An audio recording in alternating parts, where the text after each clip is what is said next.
Bonsoir et merci de nous avoir rejoints pour ce premier journal de la semaine en direct à 18h. Voici d'abord ce que l'on peut retenir dans cette édition du lundi 22 décembre. Avant les médecins généralistes et les spécialistes, ce sont les urgentistes qui se sont mis en grève aujourd'hui. Le pôle jeunesse de Montigny-le-Bretonneux propose des animations autour des addictions jusqu'au 21 janvier. Nous avons suivi un atelier auprès de collégiens de 6e et nous en parlons dans quelques instants avec nos invités. Changement à la tête de la direction académique des Yvelines. Après 5 ans, Jean-Michel Coignard rejoint le ministère de l'Éducation nationale. Il revient sur ses années passées dans le département et dresse un bilan de son action. Mais nous démarrons tout d'abord avec ce tragique accident de la circulation survenu ce samedi soir vers 20h30 sur la D91 à Voisins-le-Bretonneux en direction de Magny-les-Hameaux. Des marques de police au sol, des fragments de carrosserie. Voilà ce qu'il reste de la collision survenue entre une voiture et un car. Le passager de la voiture a été tué dans l'accident. 9 occupants du car ont été choqués et légèrement blessés. 3 équipes médicalisées se sont rendues sur place ainsi que 35 sapeurs-pompiers. On va continuer, on va parler santé, nous allons parler des addictions pour continuer ce journal. Jusqu'au 21 janvier, le pôle jeunesse de Montigny-le-Bretonneux consacre des ateliers. Et pour en parler ce soir, 2 invités. Eline Gesselin, bonsoir. Vous êtes la responsable des ateliers au sein du pôle jeunesse et Régis Harel, bonsoir. Vous êtes conseiller municipal délégué à la jeunesse. Alors avant de détailler avec vous ces opérations, je vous propose de regarder ce reportage. Nous sommes allés filmer un de ces ateliers justement au collège Jacometti de Montigny-le-Bretonneux. Donc vous suivez les pointillés, vous passez bien entre les plots et voilà, vous passez pas dessus les plots, vous n'hésitez pas à aller doucement parce que ça va modifier votre vision, donc ça sert à rien de vous précipiter. Un parcours à réaliser, rien de plus simple. Sauf que ces jeunes vont être équipés de lunettes qui modifient la vision et leur donnent l'impression d'avoir 0,8 g d'alcool par litre de sang. Enfin, pour vous, ça représenterait l'équivalent de 2 ou 3 verres d'alcool. Vous arriveriez à peu près à ce niveau-là. Donc 2 ou 3 verres d'alcool parce que vous n'avez pas du tout l'habitude de boire et que vous êtes encore en pleine croissance.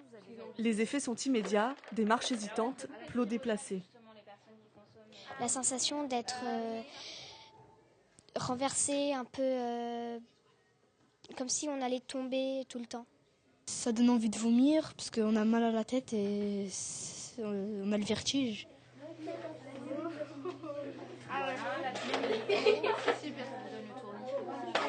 C'est éducatif, comme ça on apprend à se limiter avec l'alcool et ce que ça nous fait sur notre corps. Le pôle jeunesse de la ville de Montigny-le-Bretonneux existe depuis 4 ans. Et depuis 4 ans propose en accord avec les établissements scolaires des rencontres avec les jeunes. Le but, ne jamais culpabiliser ou formater un discours, mais plutôt libérer la parole par des actions ludiques. Quand ils sont très jeunes, ils sont vraiment dégoûtés par les produits. La cigarette, ils trouvent pas ça bon, l'alcool non plus. Et puis quelques années plus tard, malheureusement, des fois, il y en a qui, par d'autres biais, comme on disait tout à l'heure, l'influence des autres, ça joue beaucoup. Le peur de pas être intégré au groupe quand on va dire non. Donc du coup, ils ont peut-être tendance à consommer. Après, il y en a quand même qui gardent leur propre opinion et ça, c'est vraiment très important. On sent bien cette force des caractères comme ça. Et puis c'est très bien aussi qu'ils puissent, l'idée dans les interventions, c'est toujours qu'ils le disent devant les autres, en fait. Parce que quand la parole, elle passe par nous, c'est une chose, mais quand elle passe par eux, c'est encore mieux. Alors, les addictions, comment résister à la tentation? C'est le nom de l'opération qui se déroule jusqu'au 21 janvier par le pôle jeunesse de Montigny-le-Bretonneux. Eline Gesselin, on vous entend dans ce reportage. On sent que suivant l'âge des enfants vers qui vous vous tournez, le discours n'est pas le même. Oui, bien sûr, il y a une différence qui est très marquée, notamment au collège, en fait, où au début, ce sont encore presque des enfants, donc ils sont pas encore dans la consommation, ils n'ont pas envie, ils trouvent pas ça bon, et puis au fur et à mesure, ils avancent, ils ont envie, comme tous les adolescents, de faire leurs propres expérimentations et de rejoindre le groupe surtout, donc pour s'identifier au groupe, ils vont peut-être avoir tendance à consommer.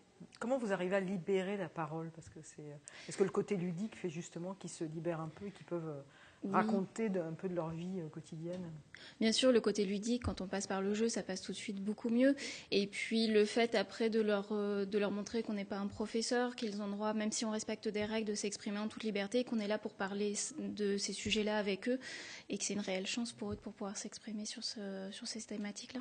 Ils ont vraiment conscience du danger de ces drogues, des drogues en général ou des addictions au tabac, à l'alcool? Alors conscience du danger, oui, mais ils ne pensent pas que ça les concerne eux. C'est toujours l'autre qui va risquer quelque chose, mais pas nous, en fait. C'est plus cette idée-là qu'il faut arriver à leur faire passer. Il y a des collégiens comme ça de 6e, on parle de quelle addiction? Là, on a vu qu'on parlait de l'alcool? On va plutôt parler effectivement des produits comme l'alcool, le tabac, peut-être un peu évoquer le cannabis, mais pas s'ils ne l'évoquent pas eux-mêmes en fait. Eux-mêmes, ils ont déjà entendu parler de certains produits, mais on va plutôt aller vers l'alcool, le tabac, la chicha, qui sont des produits auxquels ils peuvent avoir à faire face au quotidien. Ils parlent de la cigarette électronique?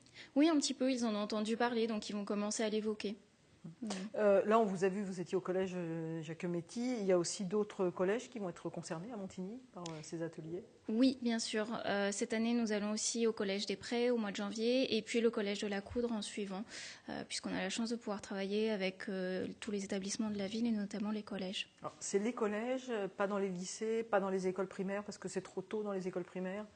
Alors, dans les écoles primaires, en tout cas, ça ne concerne pas le pôle jeunesse, puisque le pôle jeunesse, c'est à partir de 12 ans. Et dans les lycées, on va y aller, mais plus sur le dernier trimestre de l'année. Mais on y va aussi pour faire des interventions vraiment là dans les classes. Là, on a vu donc c'était directement dans les classes, mais il y a aussi au pôle jeunesse des ateliers qui sont menés jusqu'au 21 janvier. Qu'est-ce qu'on peut y faire dans ce pôle jeunesse? Toujours un côté ludique? Toujours un côté ludique. Le passage passe mieux. Oui, puis c'est vrai que le pôle jeunesse, on a la chance d'avoir un réel espace qui est très beau, très ludique, avec un avion, plein de petits jeux à faire. Donc il y a toujours le côté information avec l'exposition, mais d'autres outils que ceux que l'on peut proposer en animation. Et l'idée étant toujours le même, le prétexte de l'animation pour après ouvrir le dialogue. Alors, vous ouvrez le dialogue sur les addictions, on a dit alcool, tabac. Est-ce qu'il y a d'autres addictions dont vous parlez au pôle jeunesse? On pense aux jeux vidéo peut-être? Oui, bien sûr. Alors sur les jeux vidéo, il n'y a pas encore vraiment de consensus, mais en tout cas sur les pratiques excessives, et on essaye toujours de parler de bon usage. Il n'y a pas de consensus parce qu'on n'est pas forcément sur l'addiction. Sur l'addiction, voilà, il n'y a pas encore de consensus qui a été approuvé, mais en tout cas, on peut parler de pratiques excessives, ça c'est sûr. Donc nous, au pôle jeunesse, ce qu'on essaye de faire, c'est toujours parler de bonne utilisation, de bon usage. Donc évidemment, ces thématiques-là, elles font aussi partie des sujets à aborder. On peut parler aussi de cannabis, bien évidemment, un petit peu moins des autres drogues comme la cocaïne ou l'héroïne, qui concerne un peu moins, en tout cas, les jeunes que l'on peut voir au pôle jeunesse. Alors, le pôle jeunesse existe depuis 4 ans. Régis, quelle est la mission de ce pôle qui accueille, donc on comprend, les jeunes à partir de 12 ans? En fait, il y a plein de missions en fait, sur le pôle jeunesse. C'est déjà une mission d'écoute, une mission d'information, et puis après, donc, ils peuvent trouver tout. Ça peut être pour l'emploi, ça peut être pour la santé. En fait, ils posent toutes les questions qu'ils veulent, toutes les questions qui les préoccupent, en fait. Et ça s'adresse à quelle tranche de population? À partir de 12 ans, et puis je dirais jusqu'à 25, on va à peu près. On n'a pas une limite haute. En fait, après, c'est plutôt, ça peut être tous les gens qui sont concernés par l'université, par les problèmes des transmissions sexuelles aussi, pareil, donc les maladies sexuellement transmissibles. Donc tout ça, tout est abordé en fait. Alors il faut être habitant de Montigny pour venir Non. Tous les Saint-Quentinois et peut-être les Rinois. Je dirais que toutes les personnes qui passent devant le pôle jeunesse peuvent rentrer et on ne demande pas ni une carte d'identité, surtout pas. En fait, c'est anonymat total. Oui, c'est ça, c'est gratuit et c'est anonyme, ça c'est important de le Voilà, ça c'est rappeler. important. Donc on peut venir poser une question, pas laisser son nom, rien, juste Au obtenir contraire, des réponses. Avec un accueil confidentiel également. Et vous dites au contraire parce que c'est important que... C'est important toujours de le préciser, de ouais. montrer qu'on n'est pas là pour juger les gens, mais pour vraiment leur apporter une information. Qui compose ce pôle jeunesse en dehors de vous? Il y a 2 autres personnes en fait, parce que le pôle jeunesse, c'est aussi le conseil municipal des jeunes qui est concerné par ça. Et puis il y a 3 personnes qui composent le pôle jeunesse. Donc il y a Eline, il y a Stéphanie Garou, la directrice, et Mustapha qui s'occupe plus lui, du côté justement conseil municipal des jeunes, là, qui vient d'être nouvellement élu. Là, voilà. Et une dernière question je reviens sur les addictions, puisque c'est la thématique du moment au pôle jeunesse. Quel conseil on peut donner à un parent qui peut-être aurait vu son enfant consommer un peu d'alcool, par exemple, ou fumer une cigarette, pour le bon mot à dire, parce qu'il ne faut pas être culpabilisant, je crois, mais ni trop moralisateur malgré tout, quand on mesure l'angoisse des parents. C'est ça. Mais je pense que la chose la plus importante, mais comme dans beaucoup de domaines, c'est de montrer qu'on est ouvert au dialogue, qu'on est là pour les écouter et qu'il y a d'autres personnes, si les jeunes n'ont pas envie de parler à leurs parents, qui sont là pour les écouter, mais en tout cas de jamais rompre le dialogue, qui est toujours une forme de communication.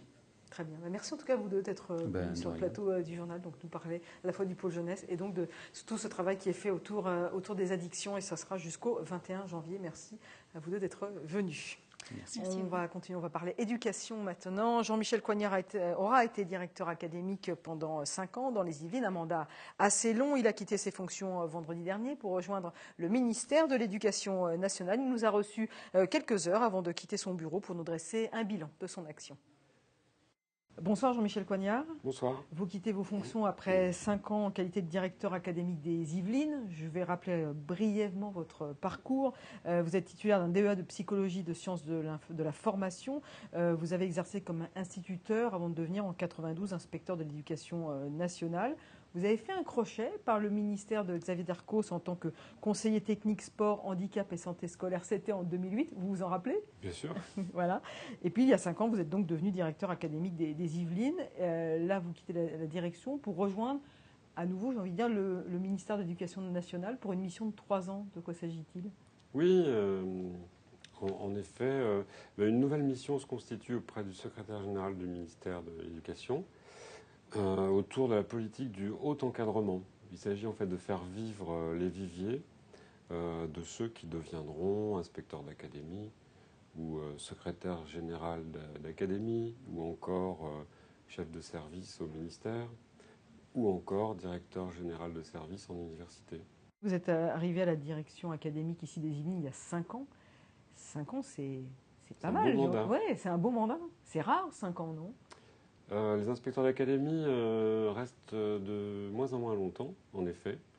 Le renouvellement est plus fréquent et 5 ans, c'est presque 2 mandats. En général, on fait un mandat de 3 ans ou alors 2 mandats de 3 ans, 6 ans. Moi, je pars presque à la fin du 2e mandat. Quand vous êtes arrivé il y a 5 ans, vous ne connaissiez pas les Yvelines. Non. Quel regard vous portiez sur ce département et 5 ans après, quel regard vous avez aussi? Quand je suis arrivé, je savais que c'était le plus beau département de France pour l'éducation nationale ou quelque chose de voisin. C'est-à-dire Pourquoi le plus beau? Il est connu comme un des plus gros et des plus vivants et des plus beaux. Je me suis enrichi de ce département au fil des jours, des mois et des 5 années. Je suis frappé par la diversité humaine et des paysages dans ce département, puis en même temps par le goût de la réussite, du mouvement. C'est vrai aussi pour l'éducation nationale. Naturellement, une des grandes caractéristiques, c'est l'opposition entre des secteurs ruraux, urbains riches et urbains défavorisés. Et moi, je trouve qu'en 5 ans, on s'est amélioré partout, en fait, du point de vue éducation nationale. Je sais que les résultats des élèves se sont améliorés globalement, mais aussi dans chacun des territoires. Et puis bon, j'ai apprécié aussi beaucoup la diversité des personnes sur ce territoire. J'ai apprécié les enseignants, bien sûr, les élus. Je trouve que les élus sont très préoccupés par l'éducation. On a fait plein de belles choses avec les communautés d'agglo, avec le conseil général. Est-ce qu'il y a des dossiers qui ont été particulièrement plus compliqués que d'autres? On pense forcément au rythme scolaire, mais est-ce qu'il y a des... Oui, le rythme scolaire, c'est de l'actualité plus récente. C'est un truc de court terme quand même. Ça dure depuis 2 ans. On a enclenché vraiment que cette année. Et c'est un sujet qui sera de moyen terme. Donc c'est un dossier qui est compliqué. Mais précisément avec les élus, avec les écoles, avec les syndicats, avec les parents, au final, malgré les oppositions, dans un esprit de responsabilité, finalement, on a fait les choses. C'est quoi les qualités d'un bon directeur académique? C'est à la fois d'avoir de la souplesse, de la pédagogie, de l'écoute, je présume. Ça, il faut le demander à d'autres pour juger de cela. C'est quoi la méthode, Jean-Michel Coignard?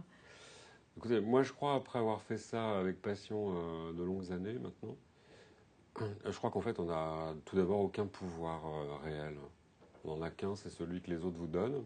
C'est vrai qu'on en a matériellement, concrètement, mais en fait, ça sert à rien. Moi, je pense que notre boulot, il est vraiment sur l'encouragement, la rencontre et l'encouragement des personnes.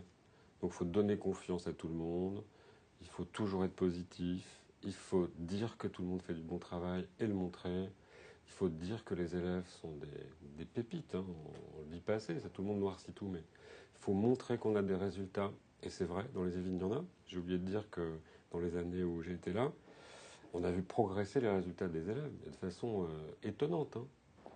Alors évidemment, on voit l'excellence sur les territoires où les familles sont plus favorisées, de manière très, très forte, avec des mentions encore plus grandes dans les années passées.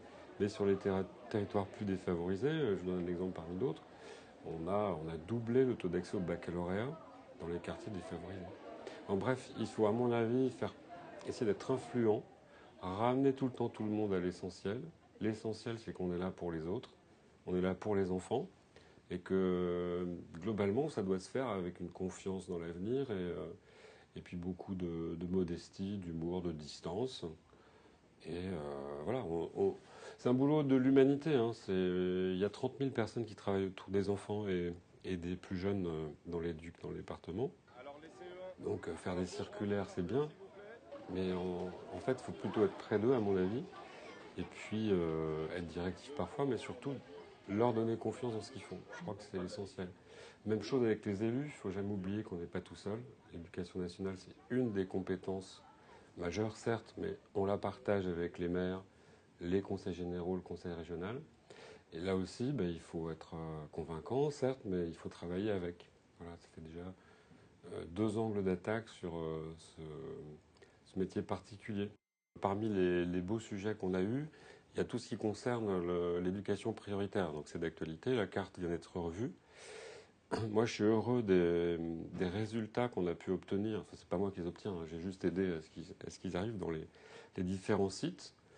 On va avoir un peu plus de moyens sur certains territoires en éducation prioritaire grâce à la réforme. Il faudra pousser les feux. Je vous disais tout à l'heure, on a doublé l'accès au baccalauréat des enfants de ces quartiers. Non, ça suffit pas. Il faudra encore poursuivre et faire mieux. Dans le domaine de ceux qui ont le moins de chance, il y a les décrocheurs. Je trouve qu'on a fait un gros travail en montant d'abord, parce qu'elles n'existaient pas, les plateformes de prévention du décrochage et de traitement des décrocheurs. Et on voit aujourd'hui les résultats. C'est-à-dire qu'on en récupère. C'est pas vrai qu'on les laisse tomber. Donc je vois qu'on a multiplié par 2 ceux que l'on rattrape avec les plateformes. Et puis après, il y a des choses réjouissantes, comme tout ce qu'on fait dans le domaine des arts et de la culture, où en 5 ans, on a, démultiplié sans doute par 2 ou 3 nos partenariats. Un petit regret quand même, c'est le numérique. Parce que moi, j'y crois beaucoup, parce que ça change la place, ça remet en cause les modes de faire quand des enfants doivent apprendre quelque chose. Donc moi, j'y crois beaucoup pour ça. Et puis parce qu'on est envahi. Et vous dites un regret parce que... Parce qu'on n'a pas... Je ne verrai pas l'aboutissement. Alors, je me suis beaucoup échiné.